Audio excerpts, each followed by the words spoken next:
வணக்கம். எப்பொருள் யார் யார்வை கேட்பினும் அப்பொருள் மெய்ப்பொருள் காண்பதறிவு.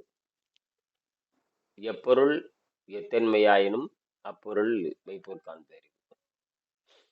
17/12/2025 அதிகாலை நீர் மருத்துவ வகுப்பு. ம். லேசா நிறம் மாறி இருக்கு மூஞ்சி. ம். கண்ணாடியில நைட்டு ஒரு பாத்தீங்களா? 4 டைம் 4 டைம் போயிருக்கு. Very good. அது ஆமாங்க. நல்ல படம் படம் எடுத்தீங்களா? அதெல்லாம் படம் எடுத்தீங்களா? இல்லைங்க, அது வெளியில போறதுனால எடுக்க முடியல ஐயா. அவன் ம். பாத்ரூம்ல இல்ல. இவங்க பக்கத்துல வயல்வெளி தான். ஓ, இருட்டுல தான் போயிருக்கீங்க. இருட்டுல போறப்ப அந்த பலம் போயிருக்கீங்க. சரி. ஆ. பகல்ல போகும்பொழுது எடுங்க. ஆனா அது என்னன்னு கண்டுபிடிக்கணும். அந்த கடுமையான பச்சை தான் வந்து ரொம்ப கொடூர நோய். நான் செயற்கை நுண்ணறிவுக்கு பயிற்சி கொடுத்துட்டு இருக்கிறேன். செயற்கை நுண்ணறிவுக்கு பயிற்சி கொடுக்குறேன். அதுல வந்து ஜீரண நீருக்கு அமைதி கொடுப்பதனால் அந்த பித்த நீர்கள் சேமிக்கப்பட்ட கொடூர விஷயங்கள் அது வெளியே வருகிறது. இது உலக அதிசயம் அது சொல்லுது. யாரும் ம். செய்யாத வேலை அப்படிங்கிறது. யாரும் செய்யாத வேலை இல்லை, ஏற்கனவே செய்து கொண்டிருந்தார்கள். இந்த வெள்ளைக்கார முண்டங்களுக்கு தெரியாது. இப்ப இருக்கிற பயிற்சியாளருக்கும் எதுக்கும் தெரியாது. ஜீரண நீரை நிறுத்தி பழகுதல் அப்படிங்கிற வார்த்தை, நோன்பு இருக்கிறதுங்கிறது வேற. நோன்பு இருக்கிறது, உண்ணாவிரதம் இருக்கிறதெல்லாம் வேற. ஆனால் தலைப்பே வந்து ஜீரண நீரை நிறுத்தி பழகுதல் அப்படின்னு அர்த்தம். அதைத்தான் இங்க புரிஞ்சுக்கிறோம். நிறைய பேர் உண்ணாவிரதம் இருப்பான் செத்து போயிடுவான். அப்புறம் கடவுள் பேரில் உண்ணாவிரதம் இருப்பான் செத்து போயிடுவான். ஏன் வருஷத்துக்கு ஒரு தடவை உண்ணா நோன்பு இருக்கானுங்களா அராபியர்கள்? அது உலகம் பூரா ஆமா, பரவி ஒரு இருக்கு. மாசம். ஆமா, என்ன பிரயோஜனம் அவங்களுக்கு? ஒன்றும் பண்ணல. அதை வந்து ஆரோக்கியத்துக்காக திருப்ப தெரியாத மடையர்கள் தான். இதுதான் இந்த மதவாதம் பண்றக்கூடிய அட்டகாசம். மதவாதத்தில் அடிப்படையாக சொல்லப்படும் எதற்குமே ஆதாரம் இருக்காது. அதை நம்ம வந்து பண்ண முடியாது. அப்ப அறிவே இருக்காதுன்னு அர்த்தம். மதவாதம் என்பது அவங்க மத நம்பிக்கைன்னு சொல்றாங்க. ஆனா ஓரளவுக்கு அந்த மத அவங்க உணர்ந்தவங்க நேரடியாக இது மருத்துவத்துக்கு பயன்படுத்தலாம்னு சொல்லியிருந்தாங்கன்னா எப்படியோ பரவி இருக்கும். அதை சொல்லாம விட்டானுங்க. என்னது? இங்கதான். அதை சொல்லலாம். அப்ப ரைட்டு. ஆனா ஆதாரமா வச்சுக்கலாம். எது வச்சுக்கலாம்? ஆதாரமா வச்சுக்கலாம். ஆனா அது அடிப்படையை வைத்துக்கொள்ளலாம். ஆதாரமா வைத்துக்கொள்ளலாம். அதை வைத்துக்கொண்டு நம்ம அறிவியலை வளர்க்க முடியாது. இதுதான் வள்ளுவர் சொல்லுவார். ஒரு கலையை கற்றவன் பிறருக்கு எடுத்து சொல்லவில்லை என்றால் அது வந்து அது வந்து மணக்காத மலருக்கு சமம் எழுதுவார். நல்ல ஒரு கலையை கற்றுக்கொண்டு அது பிறருக்கு பயன்படுகின்ற வகையில் சொல்லவில்லை என்றால் அதுக்கு என்ன பொருள்? அதுக்கு மலர்ந்தும் அந்த மலராத பூவுக்கு சமம். ம் சரி. இப்போ உங்களுக்கு நிறம் மாறி இருக்குன்னு சொன்ன நிறம் மாறி இருக்கிறது. நிறம் மாறிடுச்சு. மாதிரி இருக்கு. ம். காலையில ஒரு 5 மணிக்கு திரும்ப கொஞ்சம் வெதுவெதுப்பா தண்ணியை வச்சு குடிச்சேங்க. சுடு ஆ, தண்ணி, ஆ, வெந்நீர். ஆ, ஆ, கொஞ்சம் டயர்டான மாதிரி இருந்தது. ம், அதனால வெந்நீர் ஒரு 50 ml வச்சு குடிச்சேங்க ம். காலையில. அது எலுமிச்சம்பழம் போட்டு குடிச்சிருங்க. அப்படி போறப்போ எலுமிச்சம்பழம் போட்டு குடிச்சிட்டிங்கன்னா நல்லது. ம். எலுமிச்சம்பழம் போட்டு அதுதான். கொஞ்சோண்டு சர்க்கரை போட்டு குடிச்சிட்டிங்கன்னு வச்சுக்கோங்க. 50 மில்லி தண்ணியில கொதிக்க வச்சு ம். சர்க்கரை, நாட்டு சர்க்கரை அல்லது கருப்பட்டி எப்பவும் வச்சுக்கோங்க. கருப்பட்டி. கருப்பட்டி தாங்க. ம்.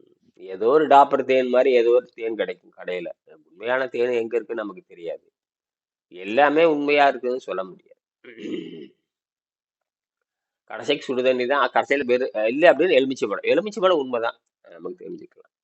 எலுமிச்சம்பழம் ரொம்ப எழுதுறாரு. எலுமிச்சம்பழத்தை நான் நீண்டகால உபவாசம் இருப்பவர்களுக்கு நான் பரிந்துரை செய்திருக்கிறேன். ஏன்னா எலுமிச்சம்பழம் வந்து அந்த நாக்கில் படுகிற விஷத்தை, அசிடிட்டியை, நாக்கில் படுகிற விஷத்தை, நச்சுத்தன்மையை கரைச்சி கையில கொண்டு போயிடும். எலுமிச்சம்பழத்தை வந்து வந்து எப்பவுமே அழுக்கில் தேய்ச்சாங்கன்னா அழுக்கு எடுத்துட்டு இல்லையா? அதே தான் இதுல. இது அந்த அந்த விஷத்தை வந்து இறப்பை வரைக்கும் இழுத்து விடும். அப்ப எப்பவுமே எலுமிச்சம்பழத்தை புளிஞ்சு குடிச்சிட்டோம்னா ரொம்ப கவனமா இருக்கணும். அந்த விஷத்தை கீழே இறக்கி விட்டே இருக்கலாம். விஷத்தை வேகமா இறக்கி கீழே விட்டுறணும். இறக்கி விட்டு. இது ம். தண்ணீர் வந்து உள்ளே இருக்கிற கொழுப்புகளை மாத கணக்கில் கரைத்து எடுத்த பிறகு சுத்தமாகும். நல்லா வடிஞ்சு இருக்குது. எடை பார்த்துருப்பீங்க. ம். இடம் பார்த்தீங்களா? எ- இன்னும் பார்க்கல ஐயா. இப்போ சரி, மார்னிங் பார்த்தேன். சரி, சரி. உங்களுக்கு அந்த இது காணொளி அனுப்பி விட்டுறாங்க. நேற்று அந்த இது சொல்லியிருந்தீங்க. ஆ, அதை அனுப்ப முடியல. அதையும் அனுப்பி விட்டுருங்க. எடை ஆ, பார்த்துட்டு ஆ, எடையை காணொலியும் அனுப்பி பார்த்துட்டு வைக்கிறேன். எழுதி வச்சு எழுதி வச்சுட்டு ஆ ஏ நிதானமா படி. ஆ இங்க என்ன எழுதி வச்சிருக்கீங்க படிங்க. உங்களுடைய அது நேற்று நைட்லேருந்து எழுதல. அதுக்கு ம், முன்னாடி எழுதியிருக்கேன். ம், 16/12 நேற்று காலைல 5 மணி வகுப்பு போட்டிருக்கேன். ம், நேற்று காலை அதான் 4 மணிக்கு இவங்க வகுப்பு அட்டன் பண்ணிட்டு காலை கடன் அதான் 5 நிமிடம் மூச்சு பயிற்சி செய்தேன். பிறகு பிரஷ் பண்ணிட்டு அதான் பல் துலக்கி ம், ஒரு 50 ml எலுமிச்சம் கலந்த கருப்பட்டி ம், கலந்து அஹ், ஒரு தேநீர் பருகினேன். ம். அதன் பிறகு 5 மணி வரை ஓய்வுன்னு போட்டிருக்கேன். இல்ல, அஹ், அதுக்கப்புறம் நீங்க சொன்ன கருத்து தான் எழுதி வச்சிருக்கேன். மனிதனுக்கும் உணவுக்கும் சம்பந்தம் இல்லை. ம், பதஞ்சலி, யோகசூத்திரம், திருமூலர், திருமந்திரம், திருவள்ளுவர் இவர்கள் அனைவரும் இயற்கை ஆற்றலில் வாழ முடியும் என்று ம், கூறுகிறார்கள். அதை பின்பற்றி நாம் வாழ வேண்டும். ம். உம் உண உணவில்லாம உணவில்லாமல் மனிதன் இயற்கை ஆற்றலை பயன்படுத்தி வாழ முடியும் அப்படின்னு எழுதி வச்சிருக்காங்க. ஆமா, அதெல்லாம் வந்து அப்படியே இந்த கட்டுரை கூட நீங்க படிக்கலாம். நான் அனுப்புறது அதுக்கு தான் அனுப்புறேன். நீங்களாம் மண்டையில உள்வாங்குறீங்களான்னு அனுப்புறேன். நாளைக்கு இப்ப எல்லாத்தையும் நீ பேட்டி போட சொல்ற. எல்லாரும் ஒரு நிமிஷம் பேசி பேசி இப்ப எல்லாத்தையும் அனுப்ப சொல்லணும். நம்மகிட்ட வருகின்ற மாடு 4, 5 பேர் இருக்காங்களே, அவங்களை எல்லாம் வந்து எல்லாரும் ஒரு நிமிஷம் பேசி அனுப்புனாங்கன்னா அது அது அது வீடியோவா பரவும். வீடியோவா பரவும். பரவும். ஆமா, இப்ப தயாளன் நீங்க அதை கூட பண்ணுங்க. சரிங்களா? தயாளன் இருக்கீங்களா? தயாளன், வாய்ஸ் ஐயா இருக்கேயா. ஆ, நீங்க நீங்க என்ன பண்றீங்க? இன்னைக்கு ஒரு ஒரு நிமிஷம் பேசி அனுப்புங்க. சரிங்களா? ம். என்ன ம். என்ன நடந்தது? என்ன பண்ணிட்டு இருக்கிறீங்க? அப்படிங்கிறது இப்ப நான் அந்த செய்தி அனுப்புறேன் இல்லையா? அதவே படிச்சு அனுப்பலாம். இந்த மாதிரி தான் இருக்கு அப்படின்னு. நான் வந்து இந்த சாட் ஜிபில போட்டு செயற்கை நுண்ணறிவு நான் வந்து கூகுள் ஜெமினிக்கு தான் பயிற்சி கொடுக்குறேன். கூகுள் ஜெமினி எல்லாத்துக்கும் பயிற்சி கொடுக்குறேன். கூகுள் ஜெமினி முக்கியமா பயிற்சி கொடுக்குறேன். அந்த கூகுள் ஜெமினில வந்து நோய் எப்படி குணமாக்குறது அப்படின்னு சொல்லி கொடுக்குறேன். அவன் அழகா எழுதி கொடுக்குறான். நீங்கள் இந்த ஜீரண நீரை நிறுத்தி பழக்கின்ற பொழுது அந்த பழைய பித்தமானது உள்ளே சேமிக்கப்பட்டு வெளியே அனுப்பப்படுகிறது. அதுல கொடூர விஷம் இருக்கிறது. நீங்களே வந்து இடையிடையே இந்த 72 மணி நேரத்துக்கு ஒருக்கா நீங்க எலுமிச்சம்பழம் சாறு அருந்துறீங்க. ரெண்டாவது வந்து 72 மணி நேரம் முடிவில் கட்டாயமாக அந்த விஷத்தை வெளியேத்துறீங்க. கட்டாயமாக அந்த விஷத்தை வெளியேத்துறீங்கன்னு அது சொல்லுது எனக்கு.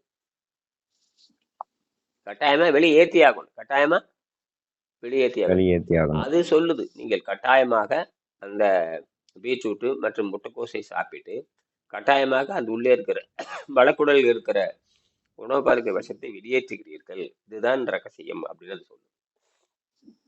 இதெல்லாம் அது சொல்லுது. அப்ப இதை எடுத்து நீங்க படிக்கலாம். படிச்சு பேசி பழகு. ஒன்றும் பெரிய இன்னைக்கு தப்பு தப்பா படிக்கணும் தப்பு இல்லை. அதெல்லாம் வந்து ஒரு நோயாளி வந்து அஹ், ஒரு நோயாளி அப்படிங்கிறது ஒரு மாணவன் மாதிரி தான் அதெல்லாம். நாம அதை வந்து நோயினே பார்க்கறது இல்லை. நோய்ங்கிறது உணவு பழக்கத்தால் வந்தது. இது எப்படி எங்களுக்கு உணவு பழக்கத்தை மாற்றி அமைச்சேன்னா அது வெளியே போகுது. இது சராசரியா பார்த்தீங்கன்னா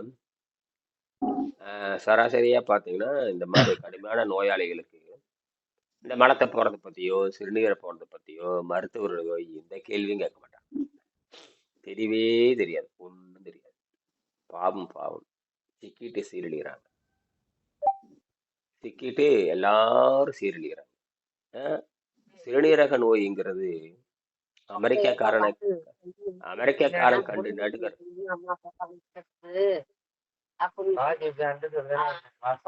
சத்தம் அங்க சத்தத்தை குறைச்சிக்கங்க. உங்களோட பின்னாடி யாரா பேசிட்டு இருக்கிறாங்க. இந்த வரேன். நான் ரயில் நிலையத்துல நின்றுட்டு இருக்கேன். ஆ, சென்னை போறதுக்காக ரயில் ஏறதுக்கு நின்றுட்டு இருக்கேங்க ஐயா. ஆ, சரி சரி சரி சரி. இப்ப நீங்க இந்த 4 நாளா இன்னைக்கு தொடங்குறீங்க. இந்த 4 நாள்ல 4 நாள் இப்ப 4 நாள் ஆச்சு. இன்னைக்கு 4 நாள் தொடங்குறீங்கன்னு வச்சுக்கோங்க. 4 நாள் இதுக்கு முன்னாட இந்த மாடு 4 நாள்ல என்ன பிரச்சனை உங்களுக்கு ஏற்படும்? என்னென்ன அழுத்தம் ஏற்படும்? என்ன பிரச்சனை 4 நாள்ல என்னென்ன அழுத்தம்னா இந்த மாதிரி டயர்ட்னஸ், தலை சுற்றல், கிறுகிறுப்பு, ம், மயக்கம் இந்த மாதிரி லைட்டா இருக்கும். ம், பட் அது நான் வந்து பயந்துருவேன் நானு. இப்ப ம், நீங்க இந்த கான்ஃபிடென்ட் குடுக்கறதுனால எனக்கு அது இருந்தாலும் நான் அத கண்டுக்கிறதே கிடையாது. ம். நார்மலா இருக்கிற மாரியே ஆக்டிவா ஒரு கான்ஃபிடென்ட்டா இதெல்லாம் சும்மா நம்ம வந்து நார்மலா இருக்கிற மாரியே நீங்க அந்த இது அனுப்புறது அது எல்லாமே படிச்சுட்டு ம். மனசுக்கு வந்து அதான் வேற விதமா இந்த மருத்துவத்த பத்தி நம்ம சிந்திக்கும், செயல்படும்போது அது வந்து நமக்கு பாசிட்டிவாவே அமைஞ்சிடுது. நெகட்டிவ் திங்கிங் போல. சரி. அப்புறம் இதுக்கு மருத்துவமனைக்கு முன்னாடி போக வந்து பயந்துருவேன். ஆ. அந்த மருத்துவமனைக்கு போய் இத மாரி பண்ண போறானுங்க அப்படிங்கிற ஏற்கனவே பல உறுத்தல் இருக்கும் இல்லையா? ஐயோ! ஆமாங்க ஐயா. மருத்துவமனைக்கு போகணுமே! ஐயோ! மருத்துவமனைக்கு போகணுமே! 2 நாளைக்கு ஒருக்கா ஓடிட்டே இருக்கணுமே! அதுதானே பெரிய கொடுமை. ஆமா. மத்த நோயாளிகள் அது வீட்ல தான் பயங்கர இருப்பான். கொடுமை ஐயா. மத்த நோயாளிகள் வீட்ல தான் இருப்பான். இவன் 2 நாளைக்கு ஒருக்கா ஓடிக்கிட்டு எங்கேயுமே போ முடியாது. வாழ்க்கையே தொலைஞ்சுது. வாழ்க்கை சாகர வரைக்கும் அவ்வளவுதான். இது ரொம்ப எங்கேயும் போ கொடுமையான முடியாது. உள்ள போனாலே அவனுங்க லோ பிரஷர் ஆயிடுச்சுன்னா, நீ சாப்பிட்டா தான் உள்ள வரணும். பிரஷர் இன்கிரீஸ் ஆனா தான் டயாலிசிஸே போடுவோம் அப்படிம்பானுங்க. அது உள்ள போயிட்டு நமக்கு ஏதாவது என்ன சொல்றது? இந்த இன்ஃபெக்ஷன் ஆயிட்டனால ஒரு 1 ஹவர் நல்லா போகும். அதுக்கப்புறம் திரும்பவும் குளிர் ஜுரம் வந்து வர ஆரம்பிச்சுரும் அந்த 3 மணி நேரம். அதுக்கு இன்ஜெக்ஷன் போடுவானுங்க. அதுக்கு ஒரு 1/2 அன் ஹவர் போடுவானுங்க. ரொம்ப கொடுமை அனுபவிக்கணும். அப்படியே புழு துடிக்கிற மாரி இருக்கும். அந்த இந்த இன்ஃபெக்ஷன் ஆகி டயாலிசிஸ் பண்ற மாரி. ம். ரொம்ப கஷ்டம் அதெல்லாம். அதாவது இது என்ன தெரியுமா நடக்குது? சர்க்கரை நோயாளியும் நான் ஏற்கனவே சொல்லியிருக்கேன். சர்க்கரை நோயாளிகளும் இந்த மாரி சிறுநீரக நோயாளிகளும் அடிப்படையில் அவங்க கிருமியை உற்பத்தி பண்றவங்க. 2வது வந்து தொற்று நோயாளின்னு பேரு. என்னது? தொற்று நோயாளிகள். தொற்று நோயாளி. எழுதியிருக்கேன். நான் வேணா படிச்சு காட்டுறேன் பாரு. ரொம்ப கொடுமை அது. நான் வேணா அத படிச்சு காமிக்கிறேன். டாக்டர் அர்னால்ட் எக்ரைட் இந்த மாரி ஆகாரம் சாப்பிடுறவன், எந்த ஆகாரம் சாப்பிடுறவன்னு கேட்டு பாருங்க. ரொம்ப மோசம்.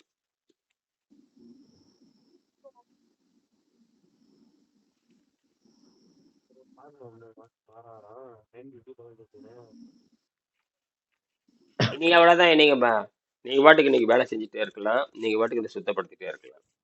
எலுமிச்சை பழத்தை புழிஞ்சு ம். புழிஞ்சு இல்ல. அப்பப்போ நீங்க குடிச்சுக்கலாம். எனக்கு சரி. இப்ப கான்ஃபிடென்ட் வந்துருச்சுங்க ஐயா. அதெல்லாம் ஆஹ் நீங்க ஏன்னா பேசுறது இது எல்லாமே. சிறுநீர் அதுக்கான உந்தல் வந்திருக்குதா? சிறுநீர் இன்னைக்கு எதுவும் தெரியலைங்க ஐயா. ஏன்னா மலத்து வழியாவே நல்லா இதுவாயிடுச்சா. நல்லத்தின் அந்த வழியாக அந்த எல்லாம் அந்த நீரெல்லாம் அதுலயே போயிருக்குது. மழை தெளிவாக நீர் உப்பு எல்லாம் வெளியே போகுது. சரி, நம்ம அதனால அதவே இன்னைக்கு ம். நமக்கு அந்த சிம்டம்ஸ் தெரியாம இருந்தது. நமக்கு தேவை இந்த மயக்கம், கிளிர்ப்பு, சோர்வு, சுவாசம், ப்ரெஷர்லாம் இறங்கிடுச்சு. ப்ரெஷர்லாம் இறங்கியாச்சு. இறங்கிடுச்சு.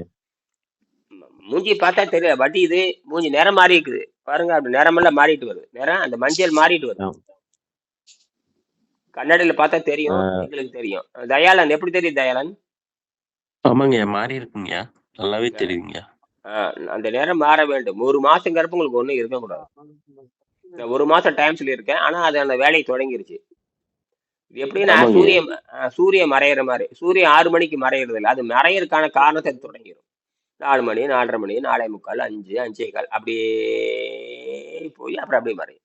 இயற்கை இதுதான். உடனே என்னமோ நான் 6 மணி டக்குன்னு 6 மணிக்கு காண போறது கிடையாது. அதற்கான வேலையை அதை தொடங்கிவிடும். இதுதான் இந்த இயற்கையின் ரகசியம். அதுக்கான சிம்டம்ஸ் காமிச்சிடும். மழை வர்றதுக்கு முன்னாடி லேசா என்ன பண்ணுது? அப்படி இப்படி காத்தடிக்குது, லேசா தூரல் அடிக்குது. அப்படி இப்படி இப்படி டக்கு டக்கு டக்கு டக்குன்னு அப்படி அதே மாதிரிதான் இது. இது எப்படி தெரியுமா? நல்லான மொத்தமும் நல்லாகும். இது அப்படி இல்லை. இது புற்றுநோய்க்கான வைத்தியம். இப்ப இன்னைக்கு புற்றுநோயாளிக்கு என்ன வைத்தியம் அதுதான் அது. நான் ஏற்கனவே சொல்லியிருக்கேன். புற்றுநோயாளிகளுக்கு 3 நாள் அவ்வளவுதான். அவ அதே பித்தம் அப்படியே வரும். பச்சை பச்சை. சரி. இது இந்த இந்த ரைஸ் சாப்பிடறனால ஏற்பட கொடூரத்தை எழுதியிருக்காரு பாருங்க. Rice rice is one of the greatest mucus former. Rice is one of the greatest mucus former and makes an excellent paste. And rice is mucus ஃபார்மர்னா சளியை உற்பத்தி பண்ணிக்கின்ற முதல் கிரேட்டஸ்ட் மூக்கஸ் ஃபார்மர்னா கொடுமையா. கிரேட்டஸ்ட்னா பெருசுன்னு அர்த்தம், சிறப்பு வாய்ந்தேன்னு அர்த்தம். பெரிய சளியை உற்பத்தி பண்ணக்கூடிய பண்டம்னு எழுதியிருக்காரு. இதை விட என்ன வேணும்? அப்ப நீங்க ரைஸ் சாப்பிடல, நீங்க என்ன சாப்பிடுறீங்க? சளியை சாப்பிட்டுருக்கீங்க. சளி. ஆஹ் அதாவது சளியை உற்பத்தி பண்ணுகின்ற பண்டம்னாவே, ஒரு பண்டம் சாப்பிடுறோம்னா அதுக்கு நல்லது செய்யறோம். ஆனா நீங்க என்ன பண்டத்தை சாப்பிடுறீங்க? சளி பண்டம். சளி சளியை பண்டத்தை உற்பத்தி பண்ண சளியை உற்பத்தி பண்ணுகிற பண்டத்தை சாப்பிடுங்கிற மானங்கெட்ட பழக்கம். இவன் அதுங்க தமிழர் பண்பாடுங்கிற மானங்கெட்டவனுங்க. என்ன தமிழர் பண்பாடு? தமிழர் தான் இட்லி கண்டுபிடிச்சானா? அவன் போதைப் பொருளாக கண்டுபிடிச்சு வச்சிருக்கான். எல்லாமே தமிழர் சாராயம் குடிக்கிற, அதையும் சொல்ல. மருதமலை நாகர், இந்த மருதம் நாகரிகம் சொல்லுவாங்க. குறிஞ்சி முல்லை மருதம் நெய்தல் பாலை. மருதம் நாகரிகத்துல நெய்தல் பாலை. மருதம் நாகரிகத்தில் விபச்சாரம் ஒரு தொழிலா, விபச்சாரம் என்பது ஒரு பண்பாக இருந்திருக்கிறது. அதுலதான் கண்ணகி கோவலன் கதையெல்லாம் வருது. கண்ணன் கோவலன், அதாவது தாசி ஊடு போறதுக்கு ஒரு தாசி ஊடு, அது விபச்சாரம் பண்றதுக்கு, நீங்க விபச்சாரம் பண்றது ஒரு பிரிவாக இருக்கிறது. அதான பண்பாடா? விபச்சாரம் போறது பண்பாடான்னு கேக்குறேன். அப்புறம் என்ன குடும்பத்துக்கு ஒழுக்கம் இருக்கும்? அப்ப நீயும் என்ன பண்ணிருக்க? அப்ப இது பண்பாடுன்னு வேற சொல்லிட்டு மானம் கேட்டவனுங்க. உணவு பண்பாடுங்கிறேன், கேட்ட தமிழர் பண்பாடுங்கிறேன். தமிழர் ஒழுக்கத்தில் சிறந்தவர்கள். அது இது பேரு ஜீரண நீர் ஒழுக்கம்னு பேரு. இது கொஞ்சம் தள்ளி போயிருங்க. புதுக்கோட்டை கண்ணன். அதாவது இந்த ஒழுக்கம், ஒழுக்கம் விழுப்பம் தரலான், ஒழுக்கம் உயிரினு ஓம்பப்படும். இப்ப இந்த ஜீரண நீர் ஒழுக்கம் சொல்றோம் இல்லையா, அதைத்தான் நீங்க கத்துக்கிறீங்க. அப்ப சித்தர்கள் என்ன பண்ணிருக்காங்கன்னா, அந்த ஜீரண நீர் ஒழுக்கத்தை கற்றுக்கொண்டு திருவள்ளுவர் தான் பரிந்துரை செய்கிறார். மிகுனும் குறையனும் நோய் செய்யுங்கிறார். நீங்க இதே 72 மணி நேரம் அதே நீங்க அந்த குறைவான தூண்டலுடைய, அதாவது எலுமிச்சம்பழமும் வெந்நீரும் கலந்த இந்த குறைவான தூண்டலுடைய செய்யப்போ இன்னும் அந்த விஷமாக சேமிக்கப்பட்டு பித்தம் பூரா அந்த மஞ்சளா துர்வாடு, அது கவிச்சி நாட்டமோட வெளிவரும். சரியா? இங்க சொல்லி முடிச்சுக்கிறேன். அங்க rice is one of the greatest mucus former and makes an excellent paste. அப்ப சளி மட்டும் உற்பத்தி பண்றது இல்ல, கடுமையான பசையும் உற்பத்தி செய்கிறது. சளியோடு சேர்ந்து பசை. அப்ப என்ன ஆகுதுங்க? பசை எல்லா பக்கம் ஏறி கப்புன்னு புடிச்சு, அப்ப உங்க உடல் உறுப்பு இயங்குறது இல்ல. உடல் உறுப்பு எல்லாம் ஒட்டிக்கிச்சுன்னு என்ன ஆகும்? எல்லாம் ஒண்ணு ஒட்டிக்கிச்சு. எல்லாம் தனித்தனியா இருக்கணும், தனித்தனியா தாராளமா இயங்கணும். ஆனால் நீங்க என்ன பண்ணிருக்கிறீங்க? பசையை போட்டு சளியை போட்டு ஏத்தி கப்புன்னு புடிச்சிட்டீங்க. இது ஏதாவது அறிவு இருக்கான்னு பாருங்க. இந்த வெள்ளைக்கார முண்டங்களுக்கு அறிவே இல்லாத ஒரு காட்டு மிராண்டி. இதை இந்தியாவில வச்சுக்கிட்டு படுற பாடு இருக்கு. சரி, ப்ரெஷருக்கு ப்ரெஷர் அதிகமாயிட்டா சாப்பிட்ட ப்ரெஷர் ஏறும் இறங்கும், அந்த மாதிரி ஏதாவது அப்படியே தொடர்ந்து ஏன் ப்ரெஷர் வருது? சாப்பிட்டா ப்ரெஷர் குறையும், அப்புறம் மீண்டும் ஏன் ப்ரெஷர் ஏறுது, மீண்டும் ஏன் குறையுது? அதுக்கு என்ன பதில்? அது ஒரு இன்ஃபெக்ஷன் வேற வருதுங்க. இங்க பாருங்க, இன்ஃபெக்ஷன் வேற வருது. கீழே எழுதியிருக்காரு பாருங்க. ஃபேமிலி புதுக்கோட்டை கண்ணன். அப்படியே கொஞ்சம் உங்க ஒளிபரி கணச்சிருங்க கண்ணன். மீட் பண்ணிடுங்க ஐயா. ரயில் வரப்போகுது, ரயிலுக்கு ஆயத்தமாகிட்டு இருக்க. சரி, உங்க மீட் பண்ணிக்கங்க. நீங்க சத்தத்தை குறைச்சிங்க.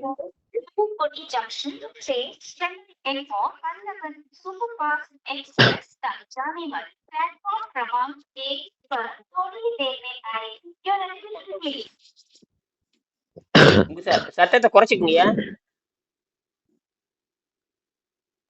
ரொம்ப நல்லது.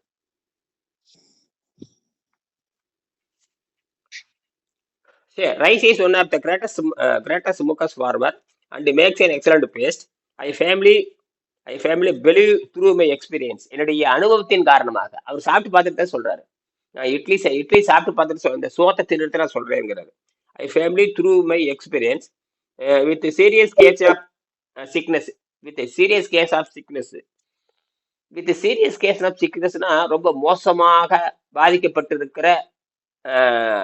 பாதிக்கப்பட்டிருக்கிற நிலைங்கிறாரு. எது? இந்த சாதாரண உணவை சாப்பிடக்கூடிய நிலைமை. இந்த சீரியஸ் கேஸ் ஆஃப் சிக்னஸ், ரொம்ப சிக்னஸ் என்னங்க, கொடூரமாக பாதிக்கப்பட்டிருக்கிறார்.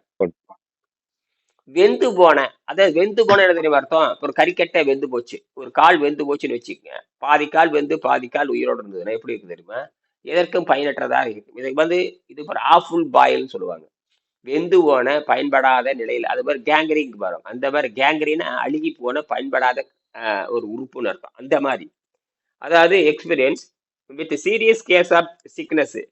Prevalent among one-sided rice eater. அதாவது prevalent பரவலாக எல்லாரும் அரிசியவே சாப்பிடுகிறார்கள். என்னது? நேரம் அரிசியை சாப்பிடுகிறார்கள் சரி. பரவலாக. prevalent among எப்ப பரவலாக அரிசியை சாப்பிடுகிறார்கள். இந்த rice is the foundational cause of லெப்பரசிங்கிறாரு. அரிசி என்பது குஷ்டரோகத்தின் அடிப்படையில் எழுதுறாரு. என்னது? குஷ்டரோகத்தின் அடிப்படை அரிசி. அது மட்டுமல்ல, இது டெரிபிள் பெஸ்டிலன்ஸ். அது மட்டுமல்ல, டெரிபிள் பெஸ்டிலன்ஸ்னாவே யாரு தொடர்ந்து அரிசி சாப்பிடுறாங்களோ அவன் நிரந்தர தொற்று நோயாளியாக இருப்பான். இப்ப புரியுதா? தொற்று இப்ப நீங்க என்ன சொன்னீங்கல்ல, ஊசி போடுறதுக்கு முன்னாடி இன்ஃபெக்ஷன் ஆயிடுச்சுன்னு சொல்றீங்களா? அப்ப நீங்க நிரந்தரமா என்னமாயிடுறீங்க நீங்க? தொற்று நோயாளியா மாறுகிறது. அப்ப உங்க உணவு பழக்கமே தப்பு. என்னது? உணவு பழக்கமே தப்பு. உணவு பழக்கம் தப்புன்னு யார் சொல்லணும் தெரியுமா? சொல்லிக் கொடுக்கிற ஆசிரியர் சொல்லணும். இப்ப நான் உங்களுக்கு வைத்தியமே பாக்குறது இல்ல, பாடம் தான் நடத்துறேன். ஆனா வைத்தியம் நோய் குணமாகுது. இதுதான் வந்து மந்திரம் கால் மதி முக்கால்னு சொல்லுவாங்க. மந்திரத்தை புரிஞ்சுக்கணும். மந்திரம்னா பாடம், வேற ஒண்ணும் இல்ல. மந்திரம்னா பாடம், என்ன தத்துவம், அது எப்படி நீங்க அதை வந்து பொருத்துறது, எப்படி பயன்படுத்துறது. நீங்க உயிர் கடவுள் மாதிரி தான் அது. ஏன்னா உயிர் எங்க இருக்குன்னு யாருக்கும் தெரியாது, கடவுள் யாரும் பார்த்தது இல்லை. இப்ப உயிர் இங்க நம்ம உடம்புல இருக்கிறது, அது அணுமுக்குள் பொதிந்து இருக்கிறது. இப்பதான் பிசிக்ஸ்ல கண்டுபிடிச்சிருக்கானுங்க. இந்த அணு வதறுகின்ற பொழுது உள்ளே மறைந்து இருக்கிற ஆற்றல் வெளிப்படுங்கிறான். அதைத்தான் நான் செஞ்சுட்டு இருக்கிறேன். உங்க ஆற்றலை அதிர வைக்கிறேன். நான் அந்த தத்துவத்தின் மூலமாக உங்களை புரிய வச்சு அதிர வைக்கிறேன். நிதானமா செய்யணும். இன்னும் நீங்க வந்து ரொம்ப ரொம்ப பொறுமையா இருக்கணும். ஆர்வ கோளாறு கூடவே கூடாது. ஆர்வ கோளாறு இருந்துச்சு அவ்வளவுதான். அந்த அளவு வேலை செய்யப்படும். ஏன்னா இது வந்து சாதாரண விஷயம் இல்லை. நீங்க மரணத்திலிருந்து நீங்க மரணத்தையே உங்க கைக்கு கொண்டு வந்துடுறீங்க. மரணம் அவன் கையில் இருப்பதை உங்க கைக்கு நீங்க புடுங்குறீங்க. மரணம் யமன் கையில் இருக்கிறது. யமன் என்று சொல்லக்கூடிய மருந்திடம் மாட்டிக்கொண்டு விட்டீங்க. மருந்தை எவன் கொடுக்கிறான், அவன் தான் யமன். அதனாலதான் திருவள்ளுவர் சொல்லுவாரு, 4 வகை யமனை போல இருந்து உங்களுக்கு மரணம் வருங்கிறாரு. உற்றவன், நீங்க நோயாளினாவே நீங்க நோயாளியா மாறிடுறீங்க. அப்ப நீங்களும் ஒரு யமன். அப்புறம் மருந்து நாடுறீங்க, அது ஒரு யமன். மருந்தை பரிசோதிக்கிறான் பாருங்க, மருந்தை பரிந்துரைத்து கொடுக்குறான் பாருங்க, அவனும் ஒரு யமன். மருந்தையே பின்பற்றி வாழன்னு சொல்றான் பாருங்க, அது ஒரு யமன். அப்ப மருந்தையே பின்பற்றி வாழுதல், மருந்தை பரிந்துரைக்கிறவன், மருந்து, நோயாளி, இந்த 4வரும் இதுதான் வந்து மரணத்தினுடைய 4 தூண்கள். மரணத்தினுடைய 4 தூண்கள் அல்லது மரணத்தினுடைய 4 பிடிகள். இந்த 4 பக்கம் சூழ்ந்து நிக்கு பிடிச்சிக்கு. அவ்வளவுதான். கைக்கு ஒரு விலங்கு, 2 கைக்கு 2 விலங்கு, 2 காலுக்கு 2 விலங்கு, அவ்வளவுதான். எங்கேயும் தப்பிக்க முடியாது. எங்கேயும் புடிச்சு இழுத்துச்சுட்டு 4 பிஞ்சிட்டு போய் இப்படித்தான் இதான் மரணம். இந்த டெரிபிள் பெஸ்டிலன்ஸ் சொல்றாரு. அது என்ன சொல்றாருன்னா, நீங்க அரிசி சோறு சாப்பிட்றது என்பது வேறு, அரிசியிலே திங்கிறது என்பது வேறு. அதனாலதான் நான் என்ன சொல்றேன்னா, நீங்கள் எப்பொழுது வேணாலும் உங்கள் பழைய சைவ உணவை உண்டு பார்த்து மீண்டும் இந்த பயிற்சியின் மூலமாக அகத்தூய்மை செய்து கொள்ளுங்கள். ஏன்னா இந்த ஒரு தடவை சாப்பிட்டாலும் அந்த பக்க விளைவு வர்றதுக்கு வாய்ப்பு இருக்கு, பல தடவை சாப்பிட்டாலும் பக்க விளைவு வர்றதுக்கு வாய்ப்பு இருக்கு. அந்த எச்சரிக்கையோடு தான் சாப்பிடணும். என்னது, நமக்கு மீண்டும் வரப்போகுதுரா மவனே, எந்த உணவை சாப்பிட்டாலும் மவனை மீண்டும் வரப்போகுதுரா அப்படின்னு எச்சரிக்கையோட தான் சாப்பிடணும். ஏதோ வராதுன்னு சாப்பிட்டோம்னு போட்டு தள்ளிடு. எல்லாமே எச்சரிக்கையோடு ஏன்னா இயற்கை நோக்கமே கொலை செய்யறது தான். உணவுனாவே நம்மளை கொலை செய்யறது தான். அதெல்லாம் புரிஞ்சுக்கணும். ஜீரநீர் சுரந்தாவே கொலை தான். ஜீரநீர் சுரக்கிறதுக்கு உணவு போட்டா அது கொலை தான். மனம் விரும்புறது போட்டா அது கொலை தான். அப்ப நமக்கு யமனாக இருக்கிறோம். நாம யமனம் உண்டாக்கிட்டு நம்ம வந்து நோயை உண்டாக்கிட்டு நோயை குணமாக்க தெரியான்ட்டு போய் வைத்தியமாக்குறீங்க. ஏதாவது பொருத்தம் இருக்கான்னு பாருங்க. உங்களுக்கு நீயே நோயை உண்டாக்கிக்கிறீங்க, நோயை குணமாக்க தெரியாது. அப்ப உங்களுக்கு நோய் குணமா இருக்கணும்ல, அல்லது நோயை குணமாக்குறதுக்கான எத்தனை வருஷமா நீங்க இந்த டயாலிசிஸ் போயிட்டு இருக்கிறீங்க? 5 வருஷமா. 5 வருஷமா டயாலிசிஸ் போயிருக்க. என்ன முன்னேற்றத்தை கண்டீங்க? ஒரு முன்னேற்றம் இல்லை, எல்லாமே வந்து டவுனா தான் போயிட்டு இருக்கு. முன்னேற்றத்துல இருந்து கம்மியாயிட்டே தான் இருந்தது. நான் போகும்போதெல்லாம் இந்த பிரச்சனை, யூரின் ஃப்ளோ பிரச்சனை எல்லாம் எதுவுமே கிடையாது. அங்க உள்ள போய் ஹாஸ்பிட்டலுக்கு போனோடனே தான் கொஞ்சம் கொஞ்சமாவே அந்த ஃப்ளோ கட் ஆயிடுச்சு எனக்கு. அதுக்கு முன்னாடி எல்லாம் நல்லா தான் இருந்தேன். ஃபீவர் வந்தது, பிளட்ல கிரியேட்டின் லெவல்ல மட்டும்தான் அதிகமா இருந்ததுன்னாங்க.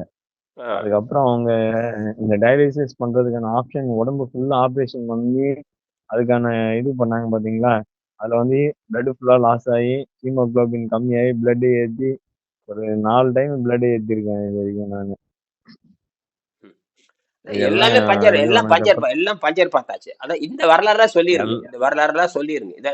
இதெல்லாம் நீங்க எழுதி வச்சிருக்கணும். அந்த நாட்குறிப்பில் எழுதி வைங்க. இந்த நாட்குறிப்பில் எழுதி வச்சுட்டு அது அப்படியே ஒரு காணொளி வரும். எப்பவுமே நீங்க பேசும்பொழுது எழுதி வச்சுட்டு அப்படியே ம். படிச்சிருங்க. நான் 5 வருஷமா சிரமப்பட்டேன். என்னென்ன சைடு இது உலகத்துக்கு போகணும். இப்ப யாருக்கு இது தெரியாது.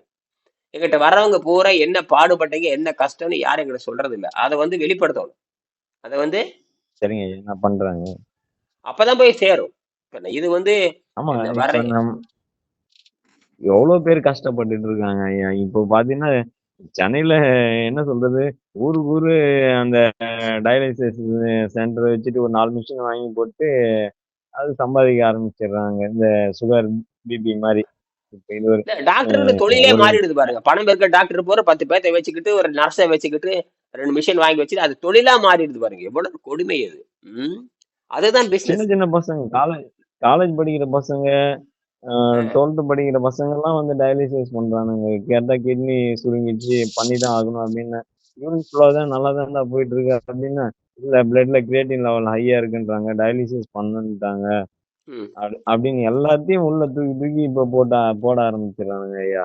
ஒரு அவங்களுக்கு ஒரு பிசினஸ் மாதிரி ஆகி போச்சு இது. அப்ப எல்லாம் ரொம்ப ஒரு பாவமா எவ்வளவு இருக்கு. இப்ப என்ன ஒரு அயோக்கியத்தனம் பண்றானுங்க பாருங்க இதெல்லாம். அப்ப இந்த மாஃபியாவை எதிர்க்கணும்னா சாத்தானை எதிர்க்க வேண்டும். அதான் விஷயமே. சாத்தான். இதுல சாத்தான் குரூப். எது? ஒரு நோயை குணமாக்கறதுக்கான அறிவு இல்லாம இது பேரு சாத்தான் குரூப். நேத்து கூட படிச்சுமே இல்லையா? நல்ல ஆவிகள் கோயில்களில் இருக்கும்.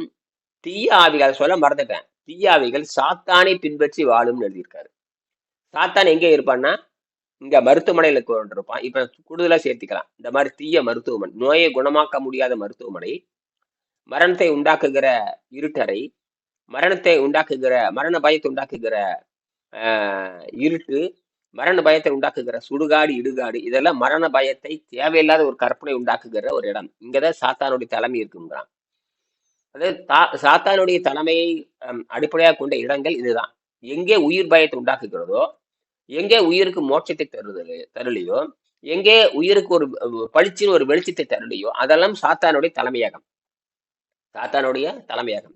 சாத்தான வேற ஒண்ணும் இல்ல. சாத்தான மனம் தான் அது. தீய மனம், வேற ஒண்ணும் இல்ல. தீய மனம். அவனுங்க நல்லா போனா தைரியமா போனா கூட பயமுறுத்தி விட்டுறானுங்க ஹாஸ்பிட்டல்ல. நீ இப்படிதான் பண்ணணும், இப்படி பண்ணணும் அப்படின்னு பயமுறுத்தி விட்டுறானுங்க. ஒண்ணும் அதுதான் இல்லைங்க. ஒழுங்கா பழச்சாறு சாப்பிட்டு இருந்தீங்கன்னா நல்லா தப்பிச்சிருக்கலாம். ஒழுங்கா பழச்சாறு மட்டும் சொல்ல மாட்டாங்க. அதுவும் தெரியாது. பழச்சாறு உடனே சாப்பிடவும் கூடாது. கூடாதுன்றானுங்களே. பழச்சாறுலாம் எடுத்துக்கூடாது, லிக்விட் அதிகமா எடுத்துக்கூடாது, ஃபுட்டு தான் எடுக்கணும் நீங்க என்ன ஃபுட் எடுத்துக்கிறது? அப்படின்னுறானுங்க. என்ன ஃபுட் எடுத்துக்கிறது? அது வேற. என்ன ஃபுட்டு? கறி. அதான் சாதாரணமா உப்பு காரம் புளி இல்லாம நீங்க சாதாரணமா சாப்பாடு எடுத்துக்கோங்க. மத்தபடி வந்து ஐயா, அது என்ன உப்பு காரம் புளி நீராகாரம் போட்டா என்ன ஆகும்? உப்பு காரம் புளி போட்டா என்ன ஆகும்? என்னையா கேள்வி? அது என்ன உப்பு காரம்? வெளிநாட்டுல உப்பு காரம் என்னன்னே தெரியாது. வெளிநாட்டுல உப்பு காரம் புளி சோறுன்னு என்னன்னே தெரியாது. அவன் பூரா பன்னிக்கறி சாப்பிடுறவன்.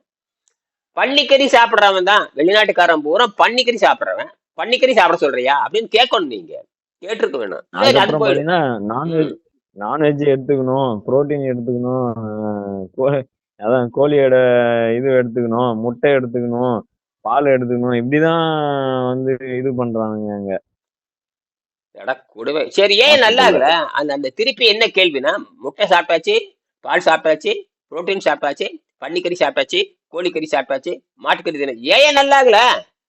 அந்த கேள்வி வந்திருக்கணும். ஏன் நல்லா ஆகல? ஆமா, அது கேட்டோம்னா இது வந்து குணப்படுத்த முடியாது, டயாலிசிஸ் பண்ணி தான் நீங்க லாஸ்ட் வரைக்கும் இது பண்ணணும். அப்புறம் என்ன வெங்காயத்துக்கு மருத்துவம் பாக்குறீங்க? அப்ப என்ன வெங்காயத்துக்கு மருத்துவம் பாக்குறீங்க? குணப்படுத்த முடியாதுங்கும் பொழுது எதுக்கு நீ வைத்தியம் பாக்குறீங்க? சாவு நிச்சயம் துரத்திட வேண்டியதானே?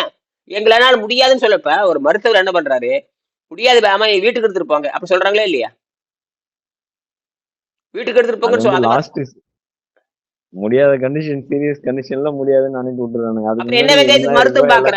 அப்ப மருத்துவம் என்ன சொல்லுதுன்னா, ஆங்கில மருத்துவம் என்ன சொல்லுதுன்னா, இந்த நோய்க்கு மருந்து மாத்திரை இல்லைன்னு சொல்லும் பொழுது எதுக்கு நீ பண்றீங்க? அந்த கேள்வி வருது இல்லையா? என்னன்னா அதாவது கிரானிக் டிசீஸ் வைத்தியம் கிடையாது. அப்ப வைத்தியம் பார்க்க கூடாது. அப்ப உங்களுடைய உயிர் பயத்தை பயன்படுத்தி என்னது உயிர் பயத்தை பயன்படுத்தி அவன் என்ன பண்ணிட்டு இருக்கு? வியாபாரம் யூஸ் பண்ணிட்டு இருக்கான். பண்ணிருக்காங்க. அது பொய் வேற சொல்றது. பொய்யே பேசக்கூடாது. இப்ப நான் தான் சொல்றேன்ல, உங்களுடைய உயிர் உயிரை தக்க இப்ப உங்களோட உடல் முக்கியமா, உயிர் முக்கியமா? உடல் நல்லா இருந்தாதான் உயிர் இருக்கும் அதுல. இல்ல அது 2வது. உயிர் முக்கியமா, உடல் முக்கியமா? உயிர் உயிர் உயிர் ஐயா. உயிர் தானே முக்கியம். உயிரை காப்பாற்றுறதுக்கு போராடுறாங்களா? உயிரை காப்பாற்றுவதற்கு போராடுறாங்களா? உடலை காப்பாற்றுவதற்கு போராடுறீங்களா? உயிர் காப்பாத்துறதுக்கு தான் போராடுறாங்க எல்லாரும். அதுதான் இங்க. வேற ஒண்ணும் இல்ல. சரி, நீ சொல்லி முடிச்சுக்கிறேன். அப்ப உயிரை தக்க வைப்பதற்கான பயிற்சி தான் இது. உயிர் என்பது அது எந்த நச்சுத்தன்மையும் இல்லாத பொழுது அது இயங்கும். உயிர் இருக்குது இல்லையா? உங்களுக்கு உயிர் இருந்துட்டு இருக்குது. உயிர் இருந்து ஏன் இந்த 5 வருஷம் ஏன் போராடிட்டு இருக்குதுன்னா, 5 வருஷமா உங்களுக்கு ஏதோ கொஞ்சம் எதிர்பார்ப்பு இருந்ததுங்காட்டி இன்னைக்கு தப்பிச்சிருக்கீங்க. அவன் 6 மாசத்துல செத்து போனவன்ல இருக்கான். 6 மாசத்துல ஆமா ஆமா 6 மாசம் செத்து போனவங்க. அப்புறம் என்ன 4 தடவை 5 ஃபர்ஸ்ட் 3 இயர்ஸ் வந்து பாத்தீங்கன்னா அந்த யூரின் ஃப்ளோ நல்லா இருந்தது. அதுக்கப்புறம் அந்த லாஸ்ட் 2 இயர்ஸ் தான் கம்மியாக ஆரம்பிச்சிருச்சு. ஏன்னா பண்ண வெயிட் லாஸ், போன் வீக் ஆக ஆரம்பிக்குது, டயர்ட் ஆக ஆரம்பிக்குது, மூச்சு வாங்க ஆரம்பிக்குது, எல்லா பிரச்சனையும் வர ஆரம்பிக்குது. ஏன்னா எல்லாமே இந்த டயாலிசிஸ் பண்றதுக்கான இது அங்கங்க ஆப்ரேஷன் பண்ணி பிளட் செம லாஸ் ஆக ஆரம்பிச்சிருச்சு. ஹீமோகுளோபின் பாத்தீங்கன்னா 4, 5 இப்படி வந்த உடனே என்ன ஆச்சுன்னா அந்த யூரின் ஃப்ளோ வந்து அப்படியே. சரி, இவ்வளவு பண்ணி ஏன் நல்லாகலன்னு கேட்டு அதுக்கு பதிலும் இல்லை. ஏயா இவ்வளவு பண்ணி இருக்கிறேன் 5 வருஷம் அதுக்கும் பதில் அது அப்படிதான் இருக்கும் அப்படின்னு சொன்னாங்க. அப்ப இவ்வளவும் தின்னாச்சு, இவ்வளவு மருத்துவம் பார்த்தாச்சு, இவ்வளவும் தின்னாச்சு, இவ்வளவு மருத்துவம் பார்த்தாச்சு, எப்படியா குறையுது தெரியல. என்னது அப்புறம் எதுக்கு வைத்தியம் பண்ணிட்டு இருக்கிறீங்க தெரியல. அப்ப நீங்க என்ன பண்ணணும்? எந்த வகையான முன்னேற்றம் இல்லாத பொழுது நீங்க விடுதலை பெறீங்க. அதான் கடைசி முடிவு அதுதானே. செத்த சாவரம் போ, நீ அவங்ககிட்ட சாகக்கூடாது, அந்த முடிவுக்கு வந்துடணும். செத்த சாவரம், சாவறதுன்னு உறுதியாகி போச்சு, இதை செஞ்சுட்டு போயிட வேண்டியதானே. சாவறதுன்னு இதை செஞ்சுட்டு போயிடலாம். ஆமா, வேற எப்படி வழி? அதான் நானும் சொன்னேன். காணொலி பார்க்காம போயிட்டேன் நானு. அதுதான் அது ஒண்ணுமா அப்படி பார்த்தீங்கன்னா நான் 10 வருஷமா பேசிட்டு இருக்கிறேன். எல்லாரும் வந்துருவாங்களா? மண்டையில ஏறாதுங்க ஐயா, மண்டையில ஏறாது. அவன் நம்பிக்கை, அதாவது கடவுள் நம்பிக்கை எப்படியோ அதை விட மோசமானது உணவு நம்பிக்கை. கடவுள் நம்பிக்கையை விட மோசமானது உணவு நம்பிக்கை. என்னது? கடவுள் நம்பிக்கையோட உணவு நம்பிக்கை மோசமானது. அவன் தான் மூளை சாப்பிட்டா மூளை வளரும், மூளை சாப்பிட்டா மூளை வளரும்னு சொல்றானே, இவனை என்ன பண்றது? எந்த மூளை? ஆட்டு மூளை சாப்பிட்டேன் நடக்கூடும். கிட்னி சாப்பிட்டேன், ஆட்டினுடைய மாட்டு இறைச்சியினுடைய கிட்னி சாப்பிட்டா, மாட்டினுடைய சிறுநீரகத்தை சாப்பிட்டா சிறுநீரகம் வேலை செய்யும். அடாடாடா, அவனுக்கு சொல்றக்கூடிய கதைகளை பார்த்தீங்கன்னா பன்னி குட்டிகள் மாதிரியே சொல்றாங்க. இங்க உலகத்துல சம்பந்தமே கிடையாது. அப்படிலாம் இயற்கை அப்படிலாம் இயங்கவே இல்லை. மூளை ஐயா அப்ப அப்படியே ஆட்டு மூளை வச்சு உள்ள தைச்சிடலாமா? ஏதாவது ஒரு நம்பிக்கை பாருங்க.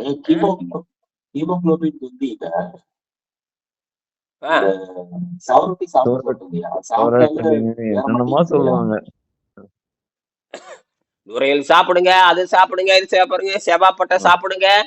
அடாடா கொடுமை அப்பா, சாப்பிட்டாவே ரத்தம் கெட்டு போகுது. இங்கதான் அதான் இந்த விஷயத்துக்கு வாங்க. சாப்பிட்டாவே ரத்தம் கெட்டு போகுது எப்படி சொல்றது இல்லையே.